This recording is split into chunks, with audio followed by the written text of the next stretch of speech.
بسم اللہ الرحمن الرحیم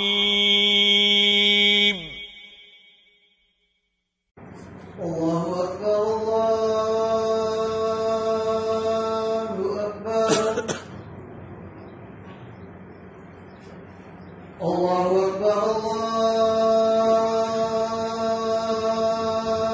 اللہ اکبر اشہد ان لا الہ الا اللہ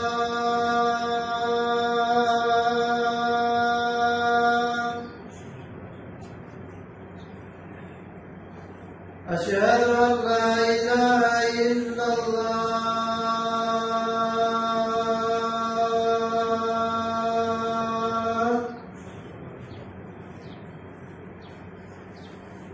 اشہد ان محمد رسول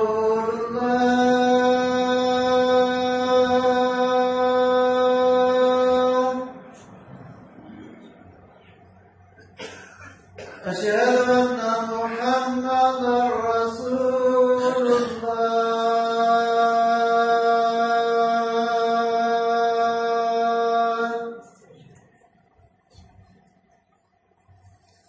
حي على الفلاح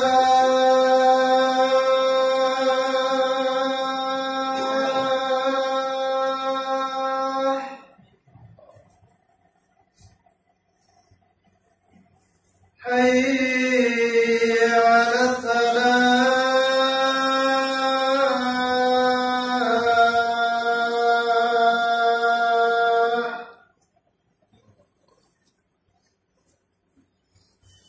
حي على الفلاح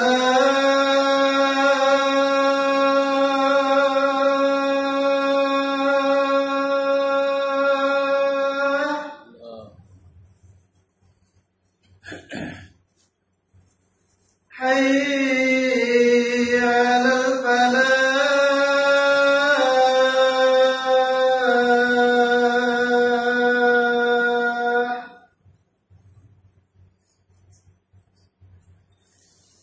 الله أكبر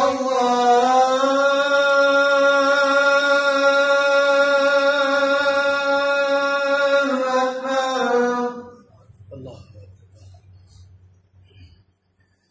لا إله إلا الله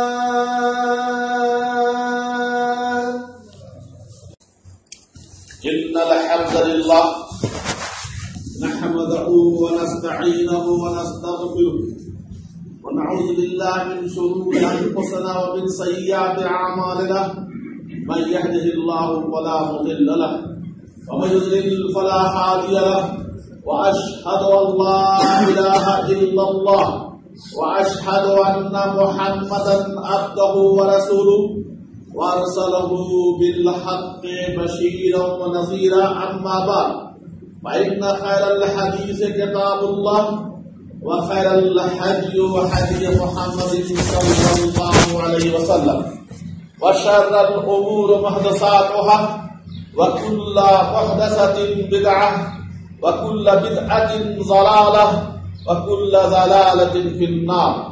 أعوذ بالله من الشيطان الرجيم. بسم الله الرحمن الرحيم.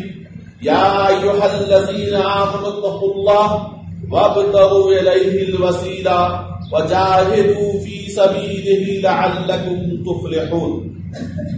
میرے دینی بھائیوں وحاضر جمعہ، آج وسیلہ کے متعلق گفتگو کرنا چاہتا ہوں.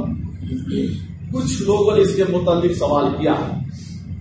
یہ بہت لمبا بحث ہے، اس پر بہت ساری موٹی موٹی کتابیں لکھی جا چکی ہیں، لیکن مختصر چیز میں بتانا چاہتا ہوں جس سے ہمیں واسطہ ہے. یہ قرآن کی جو آیت میں نے پڑھا، اللہ تبارک و تعالیٰ سورہ معاہدہ آیت نمبر 35 میں کہتا ہے یا ایھا الذین آمنوا، کہ اے وہ لوگ جو ایمان لائے، اللہ سے ڈرو، اللہ سے خوف کھاؤ، وابتغوا الیہ الوسیلہ، اور اس کا قرب حاصل کرو، یعنی اللہ تعالی کی نزدیکی حاصل کرو. وجاہدوا فی سبیلہ، اور اللہ کے راستے میں جہاد کیا کرو تاکہ تم کامیاب و کامران۔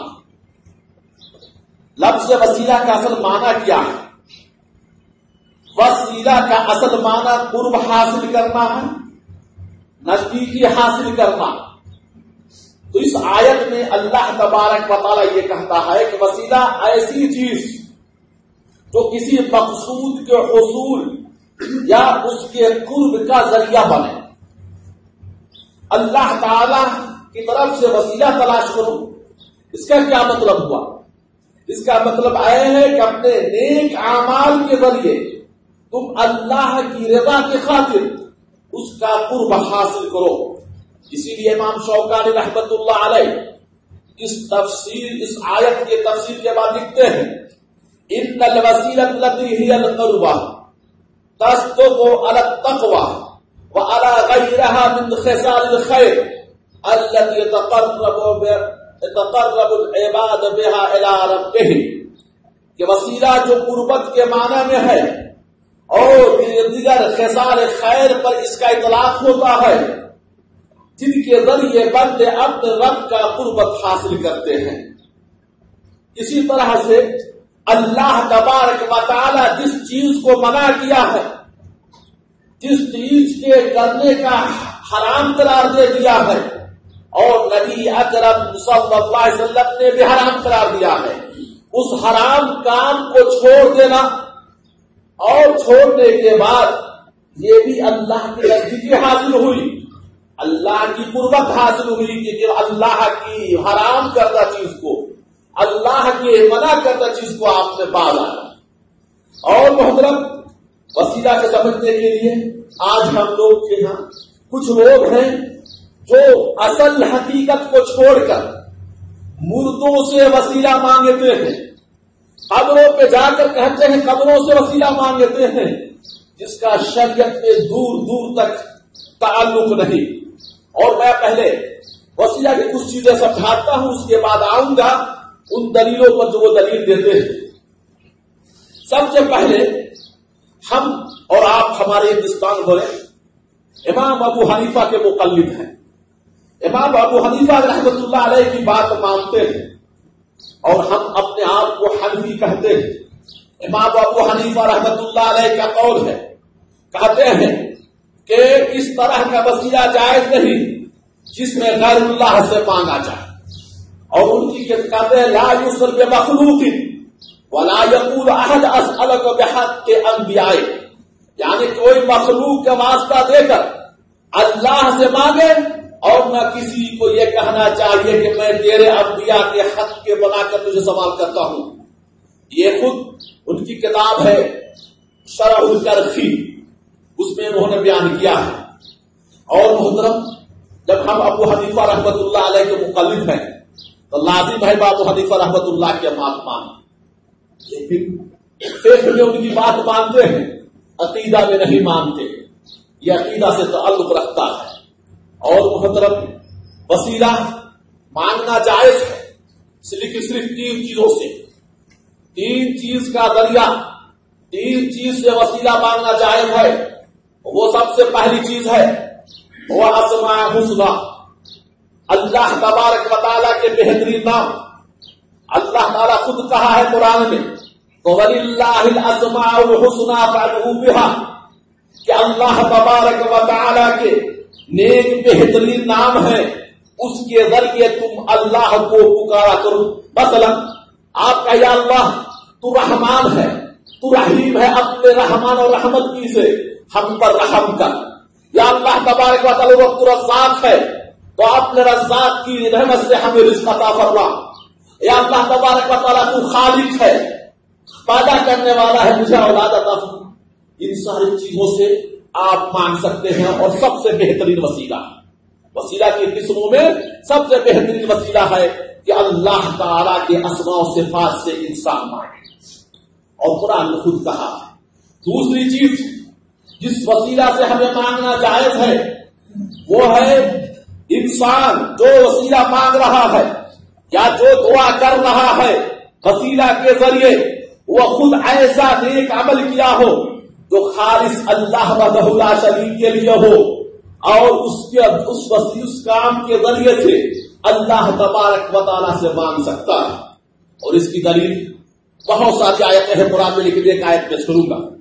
اللہ تبارک و تعالیٰ کہتا ہے الذین یقولون ربنا اننا آمنا فاغفر لنا ذنوبنا وقنا عذاب النار. الذین یقولون، جو لوگ کہتے ہیں ربنا، اے میرے رب، اننا آمنا، بے شک میں ایمان لایا. ایمان لانا کیا کام ہے؟ یہ نیک کام ہے کہ نہیں؟ جب تک آپ اللہ پر ایمان نہیں لائیں گے جنتی نہیں ہو سکتے. یہ نیک کام ہے. اپنے نیک کام کو ذکر کر رہا بندہ. اس کے بعد کہتا ہے آمنا، میں ایمان لایا تو میرے فاغفر لنا، کہ میرے گناہوں کو معاف کر دے. ذنوبنا، میرے گناہوں کو معاف کر دے. وقنا عذاب النار، اور مجھے جہنم سے، عذاب سے بچا. ایمان لانا سب سے اہم کام ہے، اور نیک کام اس سے بہتر کوئی کام نہیں. نیک عمل کیجیے، اس نیک عمل کے ذریعے اللہ کو واسطہ دیجیے اور آپ کی اللہ سے واسطہ طلب کر سکتے ہیں. ایک اور حدیث سے مثال پیش کروں گا. وہ حدیث غار مشہور ہے. 3 شخص، اللہ کے رسول صلی اللہ علیہ وسلم فرماتے ہیں 3 شخص دور چلایا بکری کو چلاتے ہوئے، وادی میں پہنچ گیا، آندھی اور طوفان آیا. آندھی اور طوفان سے بچنے کے لیے غار میں پہاڑ کے گوشے میں چھپ گئی. لیکن آندھی اور طوفان کی وجہ سے اس کا جو منہ تھا، اس کا سوراخ تھا، اس پر چٹان آ کر گر گیا. اب تینوں میں سے کسی کو راستہ نہیں تھا باہر نکلنے کے لیے، پریشان حال تھا. تینوں نے کہا، مشورہ کیا کہ اگر اللہ تعالیٰ کے لیے کوئی نیک کام کیے ہو، اس کام کا اللہ کو واسطہ دے کر دعا کرو، اللہ تبارک و تعالیٰ اس کو ہٹا دے گا. اس میں سے ایک نے دعا کیا، اے اللہ تبارک و تعالیٰ، قحط سالی کا موسم تھا، بہت ہی بری حالت تھی، میری ایک چچی زاد بہن تھی، بہت ہی خوبصورت تھی، میں اسے اپنا منہ کالا کرنا چاہتا تھا، میرے پردے میں نہیں آتی تھی. لیکن جب اسے بھوک کے پیاس سے پریشان ہوئی اور وہ مجھ سے آئی مانگنے کے لیے پیسے دینار، تو میں نے شرط لگا دی کہ تو ہم سے منہ کالا کرو تو میں تمہیں پیسہ دوں گا. تیار ہو گئی. جب میں برائی کرنے کے لیے تیار ہوا تو کہتی ہے وہ عورت، اللہ سے ڈرو، یہ تالا تمہیں بغیر نکاح کے کھولنا جائز نہیں ہے، حرام ہے. میں فوراً چھوڑ دیا اور دینار بھی اسے معاف کر دیا. باہر چٹان گھسا جس کا لیکن باہر نکلنے کا راستہ نہیں. دوسرا دعا کرتا ہے، اے اللہ تبارک و تعالی، ایک روز میں بکری چراتے ہوئے دور واری میں پہنچ گیا، گھر لوٹنے میں تاخیر ہو گئی، میرے والدین سو چکے تھے. میرا طریقہ یہ ہوتا تھا کہ میں دودھ دوہ کر بکریوں کا سب سے پہلے والدین کو پلاتا تھا. والدین میرے ماں باپ پی لیتے تھے، اس کے بعد میں اپنے بچوں کو پلایا کرتا. لیکن اس دن تاخیر ہونے کی وجہ سے میرے والدین سو چکے تھے. میں دودھ دہلا اور دودھ دہنے کے بعد، دودھ نکالنے کے بعد پیالہ میں دودھ لے کر اپنے والدین کے سر کے پاس کھڑا تھا. والدین کو جگایا بھی نہیں کیا، کیونکہ والدین کو نیند میں خلل آئے گی، والدین کو نیند پوری نہیں ہوگی تو تکلیف ہوگی، پریشانی ہوگی. ادھر میرے بچے بھوک سے بلک رہے ہیں، میرے کپڑے کو کھینچ رہے ہیں، ہم سے دودھ مانگ رہے ہیں. میں نے دودھ نہیں دیا، کیوں کہ میں سب سے پہلے اپنے والدین کو پلا دوں. محترم، یہاں تک کہ صبح ہو گئی. صبح ہونے کے بعد والدین کو پلایا، اس کے بعد میں اپنے بچوں کو پلایا. یا اللہ تبارک و تعالیٰ نے تیرے خوف سے، تیرے ڈر سے، تیرے عذاب کے ڈر سے اور تیرے رضا کے خاطر یہ کام کیا ہوں تو پتھر ہٹا دے. اللہ تبارک و تعالیٰ پتھر ہٹایا، ابھی نکلنے کی جگہ نہیں تھی. تیسرے نے دعا کیا، اے اللہ تبارک و تعالیٰ، ہمارے یہاں کچھ مزدور مزدوری کر رہے تھے، اس میں سے سارے مزدور اپنی مزدوری لے کر واپس چلے گئے. ایک مزدور تھا جس میں ایک دن کی مزدور باقی رہ گئی، مزدوری صرف ایک دن کی مزدوری، اور وہ چلا گیا. میں نے اس مزدوری کو تجارت میں لگا دیا اور اللہ کے فضل و کرم سے تجارت میں اتنی برکت ہوئی، وادی کا وادی بکری، اونٹ اور جانور کا ڈھیر پڑ لگ گیا اس ایک دن کی مزدوری سے. اور اس کے ہزاروں مزدور اس میں مزدوری کرنے لگے اس کی حفاظت میں. ایک عرصے کے بعد وہ لوٹ کر آتا ہے مزدور، کہتا ہے کہ میری ایک دن کی مزدوری تمہارے یہاں باقی ہے. دے دو. میں نے کہا دیکھو یہ وادی میں جتنی بھی چیزیں ہیں، بکریاں، اونٹ، گائے، جانور، ساری چیز تمہاری ہے. کہتا ہے اللہ کے نیک بندے ہم سے مذاق مت کیا کرو، میں ایک دن کی مزدوری مانگ رہا ہوں.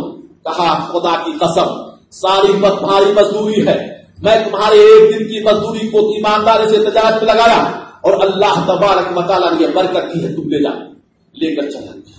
یا اللہ تبارک و تعالیٰ اگر میں یہ تیرے خشیت سے، تیرے ڈر سے امانت کو خیانت نہیں کیا، اس کو حفاظت کیا اور پوری کی پوری امانت واپس کر دیا صاحب امانت کو، اور اس کے بعد پہاڑ کا چٹان نکل دیا اور یہ تینوں نکل گئے. ایک عمل تھا اللہ کے لیے تھا، خوف تھا اللہ کا، ڈر تھا اللہ تبارک و تعالیٰ سے نکل گیا. اس طرح محترم بہت ساری مثال دے سکتا ہوں، لیکن صرف وقت کی تقاضا کی وجہ سے ایک ہی دو مثال کافی ہے کہ آپ نیک عمل کرتے ہیں، اس نیک عمل کا ذریعے سے آپ اللہ سے واسطہ دے کر مانگ سکتے ہیں. تیسرا جو جائز ہے وسیلہ وہ یہ ہے کسی بزرگ شخصیت سے، آپ جانتے ہیں کہ ہمارے نزدیک بزرگ ہیں، اس سے دعا کرائیں اور یہ جائز ہے. خود نبی اکرم صلی اللہ علیہ وسلم سے صحابہ کرام دعا کراتے تھے. نبی صلی اللہ علیہ وسلم جمعہ کا خطبہ دے رہے تھے، ایک دیہاتی داخل ہوتے ہیں، ایک صحابی کہتے ہیں اللہ کے رسول صلی اللہ علیہ وسلم قحط سالی ہے، پورے جانور ہمارے مر رہے ہیں بھوک پیاسے سے، ہریالی نہیں ہے کھانے کے لیے، کچھ بھی نہیں ہے، پریشان حال ہیں. آپ اللہ سے دعا کر دیجئے کہ اللہ تبارک و تعالیٰ بارش دے تاکہ ہم انسان اور جانور بھی اس سے مستفید ہوں. اس کے بعد اللہ کے رسول صلی اللہ علیہ وسلم ممبر پہ ہاتھ اٹھا دیتے ہیں اور دعائیں کرتے ہیں. دعا کرنے میں دیر تاخیر تھی، اللہ تبارک و تعالیٰ اس وقت سے بارش دیا. اتنی بارش ہوئی، حدیث میں آتا ہے کہ آنے والے جمعہ تک کافی بارش ہوتی رہی. پھر نبی صلی اللہ علیہ وسلم دوسرے جمعہ کو خطبہ دے رہے تھے.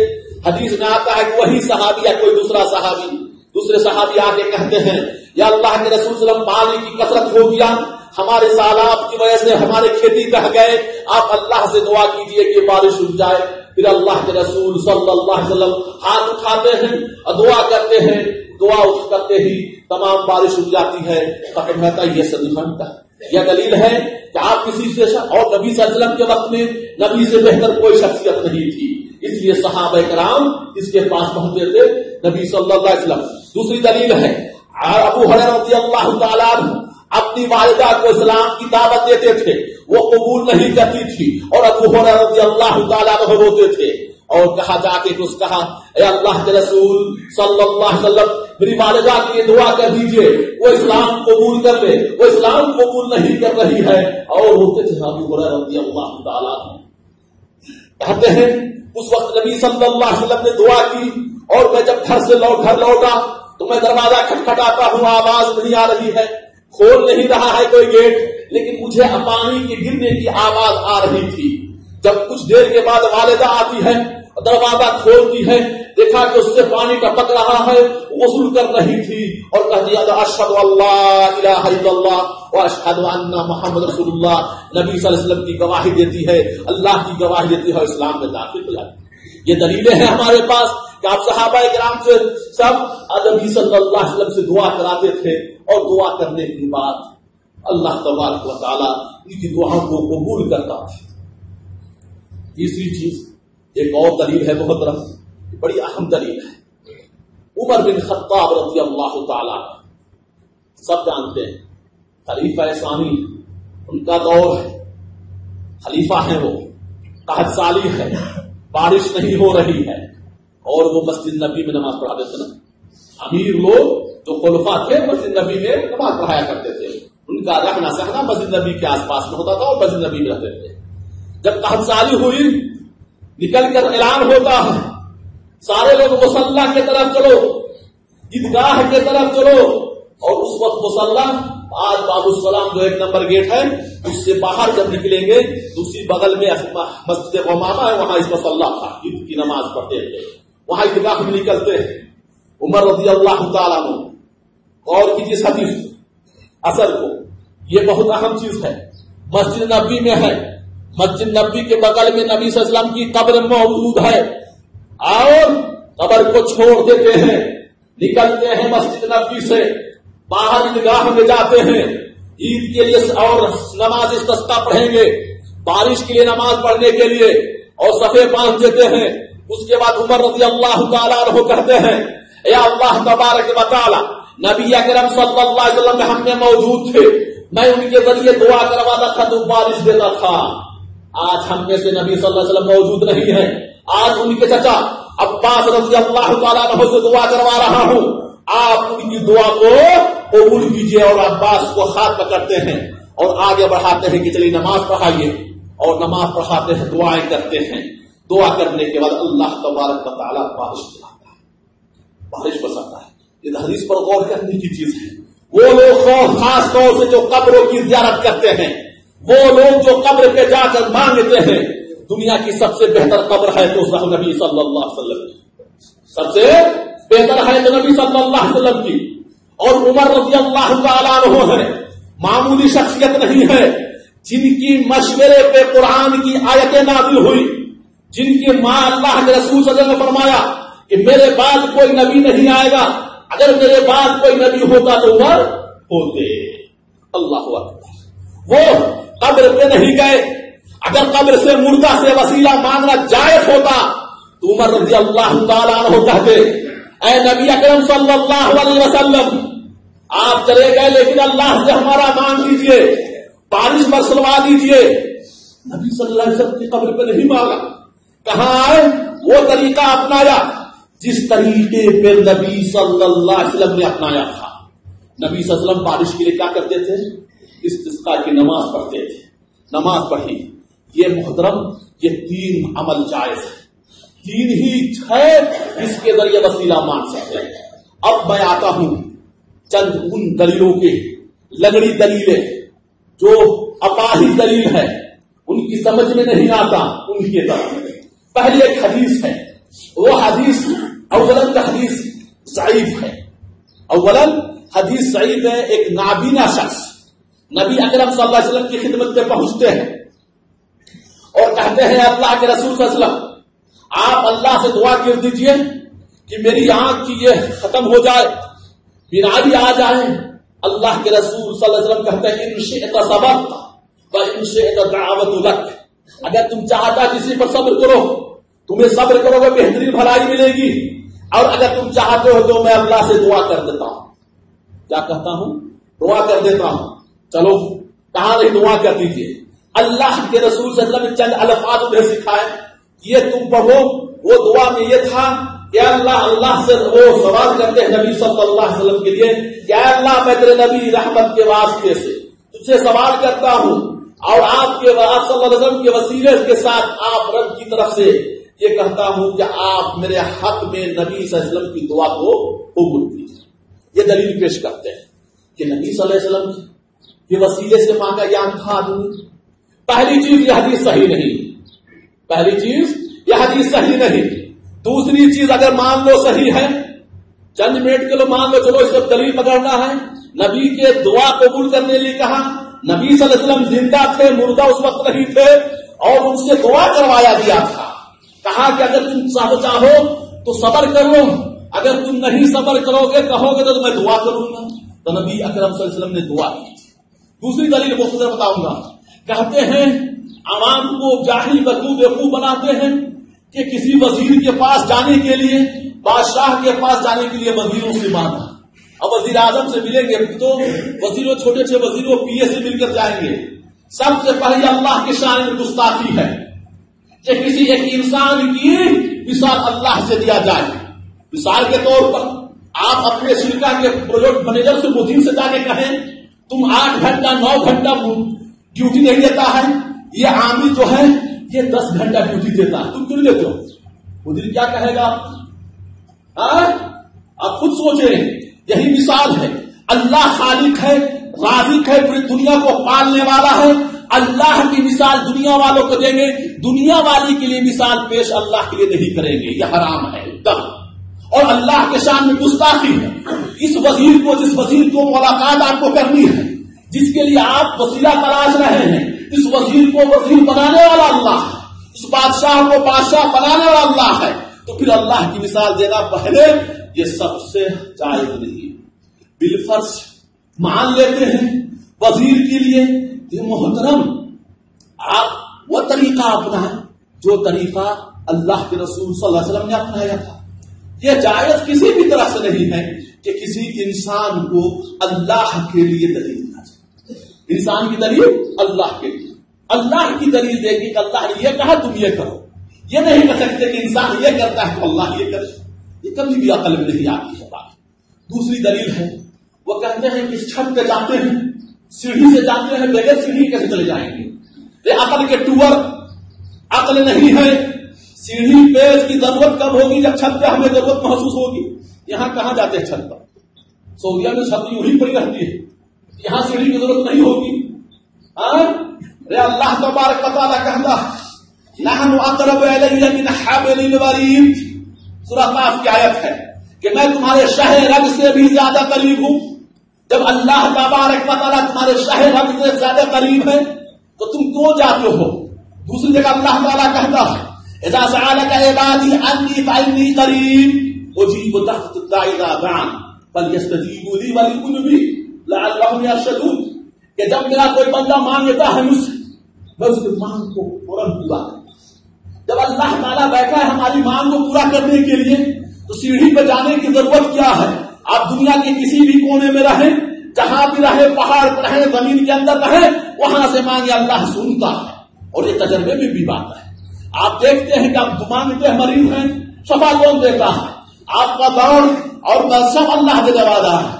کسی چیز کو بھی کوئی انسان مانگتا ہے اللہ دیتا ہے، اللہ کے علاوہ کوئی نہیں. لیکن ایک ذہن میں بات آتی ہے کیا آتی ہوگی؟ نہیں، میں قبر پہ بھی جاتا ہوں، مانگتا ہوں مجھے اولاد کو تو دیتا ہے، مل جاتی ہے. ایک بہت اچھی مثال ہے. جی اللہ جائیں گے آپ قبر پہ، آپ کو ملے گا. یہ اللہ کا عذاب ہے آپ کو. اللہ تعالیٰ آپ کے ایمان کو چھین لیتا ہے، اور جب قبر پہ جاتے ہیں مانگتے ہیں آپ کے ایمان کو چھین لیتا ہے اور آپ کو اولاد دیتا ہے، اور آپ کو مضبوطی ہوتی ہے، وہ دیتا ہے قبر والا. میرے ایک بہت بڑے عالم ہیں، وہ پہلے قبر پوجنے والے تھے، اب الحمدللہ توبہ کر لیے. ان کے وہ تقریر میں ایک مثال دے رہے تھے کہ میں جب تقریر کر رہا تھا، ماموں بھانجا تھا، ماموں پیور اہل حدیث تھا، قبر کے مخالف اب بھانجا قبر، اور یہ 11ویں شریف کی تقریر کر رہے تھے بہت تیزی میں. جب تقریر ختم ہوئی تو سوال جواب ہوا.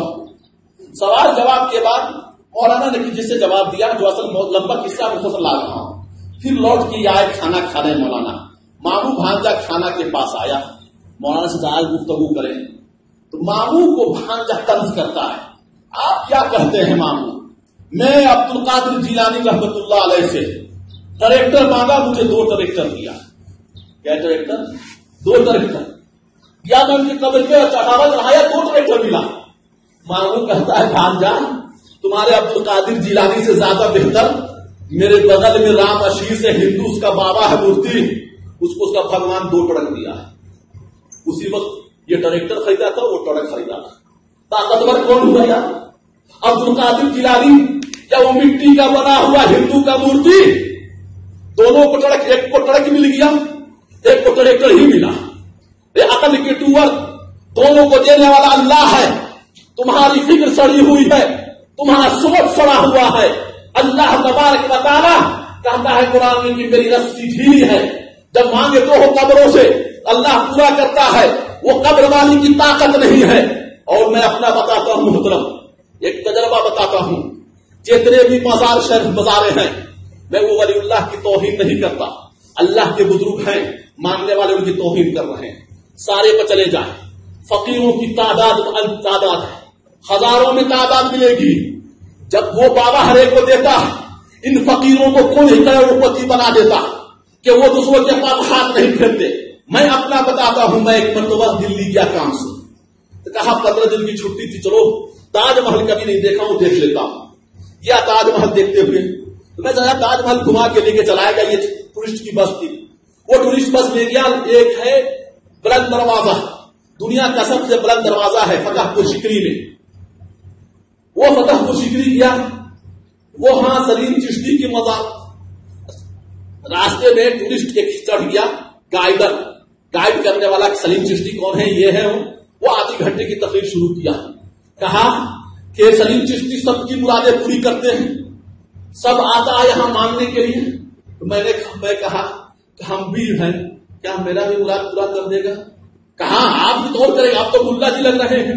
کہا میری مراد ہے کہ میں انڈیا کا پردھان منتری بن جاؤں. اگر انڈیا کا پردھان منتری سلیم چشتی بنا دیتے ہیں تو کل سے میں ان کا مرید، کل سے میں مرید. اور یہ سوال آج بھی ہے ان تمام لوگوں سے جو قبروں کی عبادت کرتے ہیں، ان تمام لوگوں سے جو قبروں کی مانگتے ہیں. اپنے عقیدہ کو مضبوط کرنے کے لیے ہم کو وزیر اعظم بنوا دو. مانگو قبروں سے، اگر دینے والا ہے تو ہمیں وزیر اعظم بنا دے گا. اس کے بعد ہم پوری دنیا میں اس کی جاج. مولانا سلیم چشتی کی قبر پہ گئے، بتایا کیا کیا، حضرت سلیم چشتی کا مزار ہے، وہاں ہاتھی شریف ہے. میں نے کہا ہاتھی شریف کا مراد؟ کہا سلیم چشتی ہاتھی سے سواری کرتے تھے تو وہ ہاتھی کو، ارے ہاتھی پر سواری کرتے ہاتھی کو کیا ہو گیا؟ اس کا بھی مزار ہے، اس پہ بھی چادر چڑھاتے ہیں لوگ سلیم چشتی پر. اب بگا اللہ اکبر، عقل نہیں دلوں کی چھین لی گئی ہے، سلب کر لیتا اللہ تعالیٰ. میں واپس آیا، کیا دیکھ لیا، مجھے تو پڑھنا اڑنا کچھ نہیں تھا، واپس آ رہا تھا. راستے میں واپس آیا، جب غلط دروازے گیٹ پہ پہنچا تو ایک بوڑھا سا آدمی تھا، جھاڑو ایسے بغل میں جاتے ہوئے پہنچتا ہے کہ السلام علیکم. وعلیکم السلام. کہتا ہے میں یہاں 40 سال سے خدمت کر رہا ہوں. کہتا اللہ مبارک کرے اور خدمت کیجیے. تو پھر میں آگے بڑھا، میں سمجھ آتا اس کی مراد. کہا کچھ دیجیے نا. کیا دوں؟ کہ خدمت کرتا ہوں، کچھ 10-5 روپئے دیجیے. ہم کہتے ہیں انا للہ و انا الیہ راجعون. یہ بابا سلیم چشتی کسی کو بیٹا دیتے ہیں، کسی کو پوتا دیتے ہیں، کسی کو کچھ دیتے ہیں. آپ فقیر کے فقیر رہ گئے، یہ جھاڑو مارتے رہ گئے. آپ کو اللہ فقیر سلیم چشتی قبر آپ کو تھوڑی کروڑپتی بنا دیا. آپ کو کروڑپتی بنا دیتا تو آپ دوسرے کے ہاتھ کا ہاتھ نہیں پھیلاتے. محترم، آپ لوگوں کو بری بات بری لگتی ہوگی. الحق نور، حق بات بری ہوتی ہے. جو انڈین ہیں ان سے پوچھیں گے، جائیں آپ سلیم چشتی کہتے ہیں اجمیر شریف، اجمیر میں فقیر لائن سے بیٹھے ہوتے ہیں. اس زمین کی ٹھیکہ ہوتی ہے، قیمت اس ٹھیکہ اتنے بڑی زمین کو پیسہ فقیر دیتا ہے بابا کو، مزابر کو. وہ وہاں رجسٹرڈ ہوتا اس کے نام سے. وہاں دوسرا فقیر نہیں بیٹھ سکتا، وہاں دوسرا فقیر نہیں بیٹھ سکتا. یہ تجارت نہیں توڑ کیا، یہ کفن چوری نہیں توڑ کیا، یہ قبر سے کھانے کی ضرورت نہیں توڑ کیا ہے. اور صحابہ کرام کی لاکھوں تعداد تھی. آپ ایک بھی مثال دے دیں کہ صحابہ کرام نے قبروں سے مانگی ہو. اور نبی صلی اللہ علیہ وسلم کی قبر کو چھوڑ کر، مدینے کو چھوڑ کر صحابہ ہجرت کر کے چلے گئے، دنیا میں پھیل گئے تبلیغ کے لیے. اگر قبر سے مانگنا ہوتا باہر تبلیغ کے لیے نہیں جاتے، جہاد نہیں ہوتا، ساری چیزیں نہیں ہوتی. کیا ہوتا؟ صرف قبر پر بیٹھ کر ساری دنیا کو مانگ لیتے، اللہ تعالیٰ پوری دنیا کو اسلام کو. بالفرض ایک اور بات سن لیں، ہم مان لیتے ہیں اس ساری اس بات کو چھوڑ دیجیے، چلو وسیلہ جائز، ہم قبر سے بھی مانگیں گے. غور سے، یہ بڑی اہم بات بتا رہا ہوں.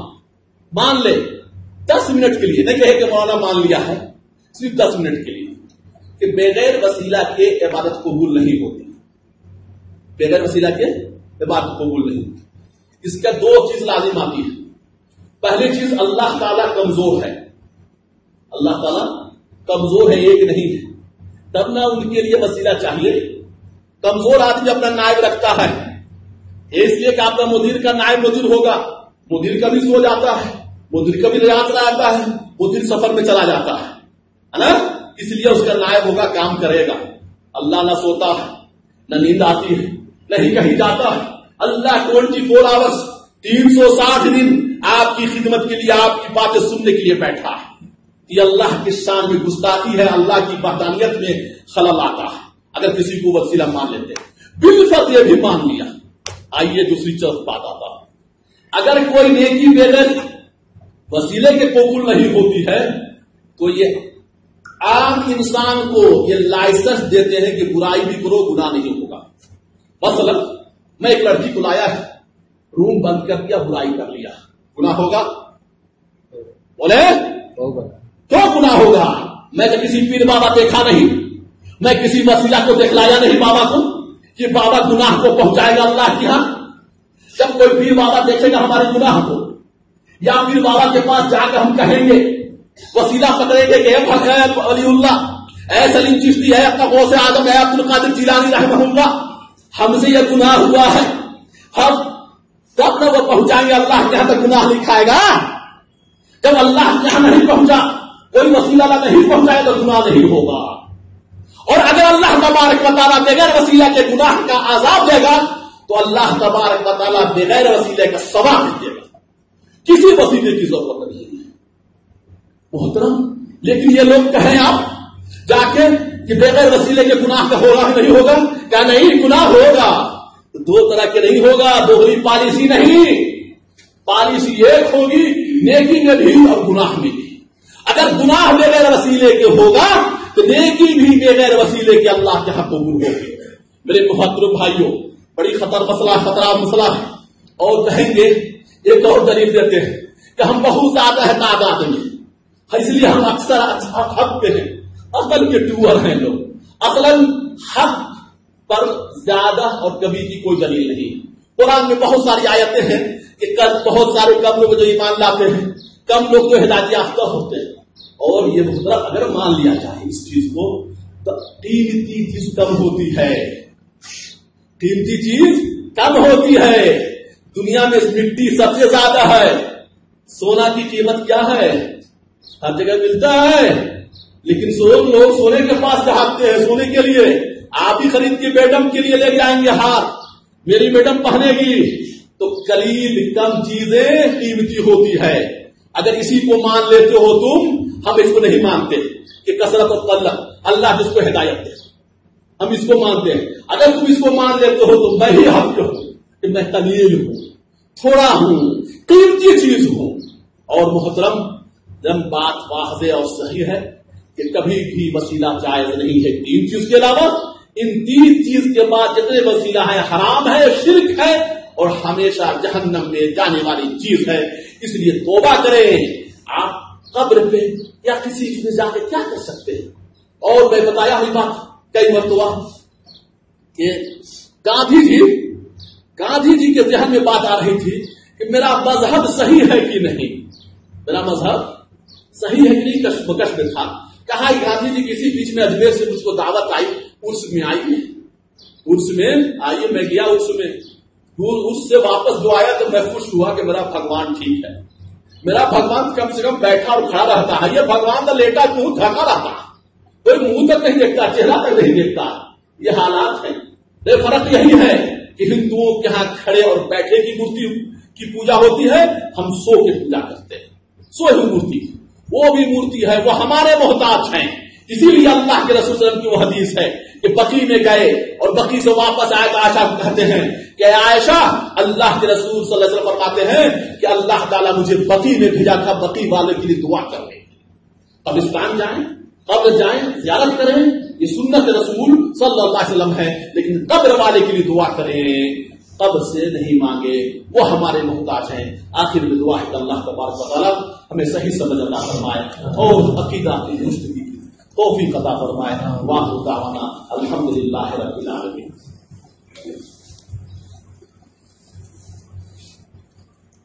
ان الحمد للہ نحمده ونستعینه ونستغفره ونؤمن ونعوذ بالله من شرور انفسنا ومن سیئات اعمالنا من يهده الله فلا مضل له ومن يضلل فلا هادي له واشهد ان لا اله الا الله واشهد ان محمدا عبده ورسوله وارسله بالحق بشيرا ونذيرا. اما بعد, اللهم صل على محمد وعلى ال محمد كما صليت على ابراهيم وعلى ال ابراهيم انك حميد مجيد. اللهم بارك على محمد وعلى ال محمد كما باركت على ابراهيم وعلى ال ابراهيم انك حميد مجيد.